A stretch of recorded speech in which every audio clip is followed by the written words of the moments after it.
felizes por termos o privilégio de vir à tua presença e nos encontrar contigo.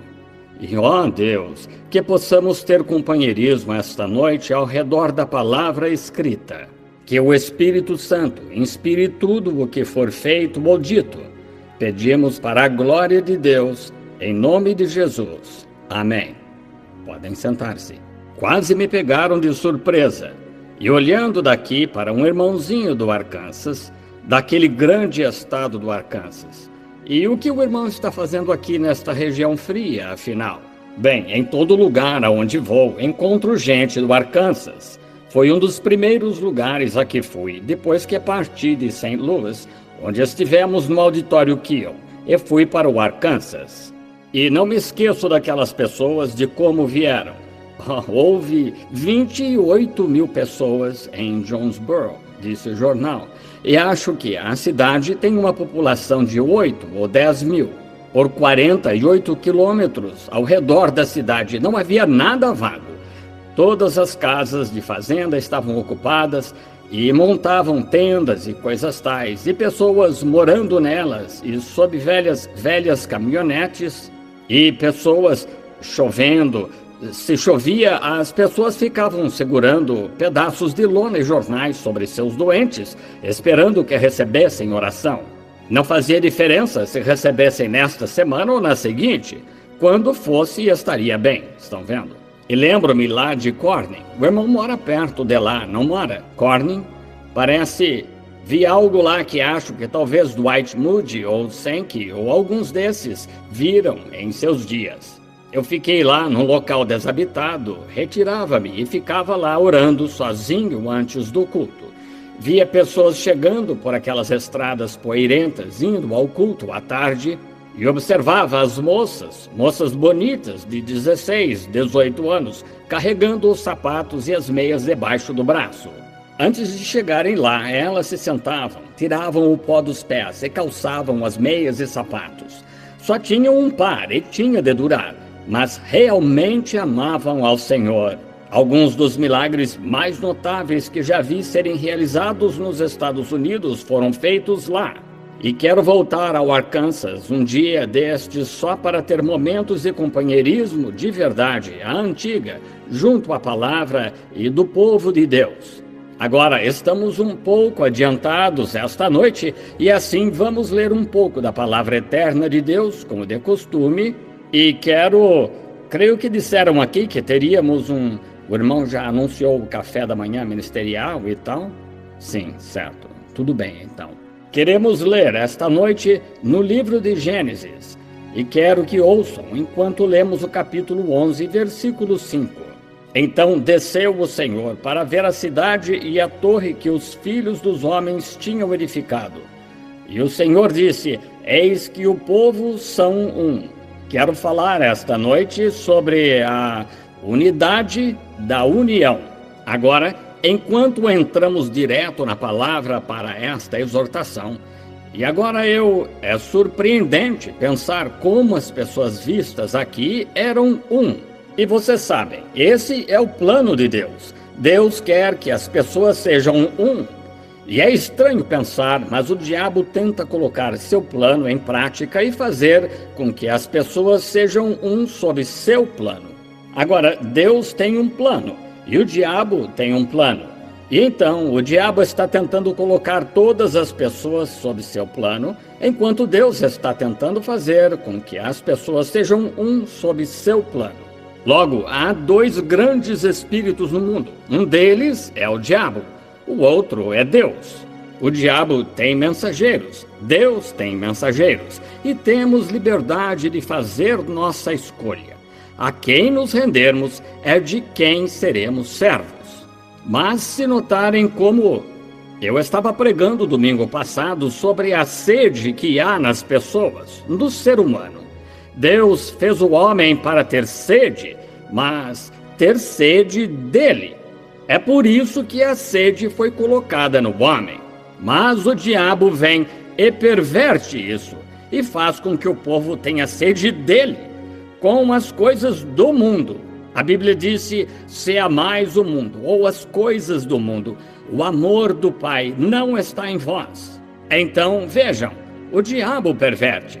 Ele não pode criar nada, mas pode perverter o que Deus já criou.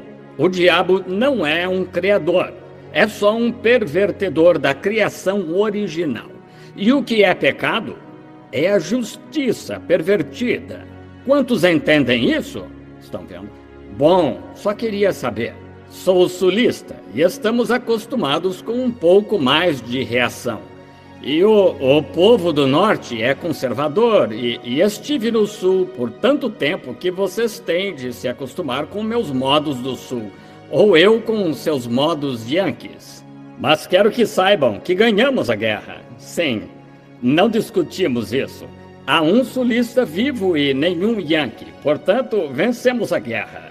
Mas achei que foi impressionante quando aquele yankee estava morrendo e o sulista lhe mandou um telegrama dizendo: Deus o abençoe, Yankee, espero revê-lo muito em breve. Por que não puderam pensar nisso no começo, vejam, e simplesmente deixar passar? Mas gosto de dizer que demorou uma vida para vencer a guerra, mas finalmente conseguimos. Estão vendo? Muito bem. Mas está chegando um grande momento. E agora, falando do inimigo, de como ele perverte a justiça em injustiça. Agora somos uma multidão mista de homens e mulheres, a maioria adultos, portanto, tenho certeza que entenderão. Vocês ouvem seu médico e eu sou seu irmão. É legal, ilícito e piedoso que um homem tome para si uma esposa e viva com esta esposa. Mas outra mulher poderia ser o mesmo para ele, mas seria morte tocá-la. Aí está a diferença. Justiça pervertida. Assim é todo pecado. É justiça pervertida. Deus os fez para terem sede dele, e Deus fez a igreja para ser uma unidade sob seu domínio. Mas o diabo os faz uma unidade sob seu domínio. E agora, se notarem, algumas das coisas na religião muçulmana, se pudéssemos dedicar tempo a isso, as coisas que há, como estão pervertidas. Na religião muçulmana, que por sinal tive o privilégio de visitar a região perto do túmulo de Maomé, e em seu túmulo há um cavalo branco, que está lá há 2000 anos. Creio que a cada 4 horas eles trocam a guarda e um cavalo branco selado, e esperando pela ressurreição de Maomé. E dizem que ressuscitará dos mortos, montará no cavalo e conquistará o mundo. Então vejam, estão esperando o conquistador vir cavalgando um cavalo branco. E como isso é distorcido das Escrituras? Porque Jesus virá montado num cavalo branco, sua veste salpicada de sangue, seu nome, a palavra de Deus. Mas vejam, o diabo pegou essa teoria e a distorceu a Maomé. Mas de fato, Jesus virá no cavalo branco. A Bíblia diz que virá. E você pode entrar em qualquer seita falsa que queira e verá muitos grandes símbolos do verdadeiro cristianismo. Agora, na Torre da Babilônia, se notarem, aquela torre foi o começo, Babilônia, sobre a qual falarei depois nesta semana, querendo o Senhor. Babilônia, a cidade em si, foi copiada do céu. E tinham lá o rio Eufrates fluindo junto ao trono e o jardim suspenso, e isso foi copiado do céu, pois o rio da vida, flui junto ao trono de Deus. E vê-se o empreendimento que o homem estava realizando, estava fazendo uma cópia pervertida.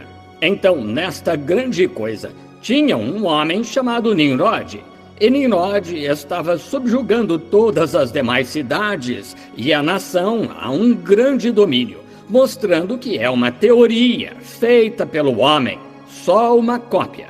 Mas a Igreja de Deus está unida sob Deus. O homem não tem nada a ver com ela, está unida sob Deus. E esta Babilônia, que foi o começo na criação em Gênesis, vemos que está até o final em Apocalipse. E fala que seu mundo eclesiástico nos últimos dias, que é agora, por fim se unirá sob o anticristo, uma religião feita pelo homem. Mas sou grato em dizer que a Igreja de Deus também estará unida sob uma cabeça, Deus.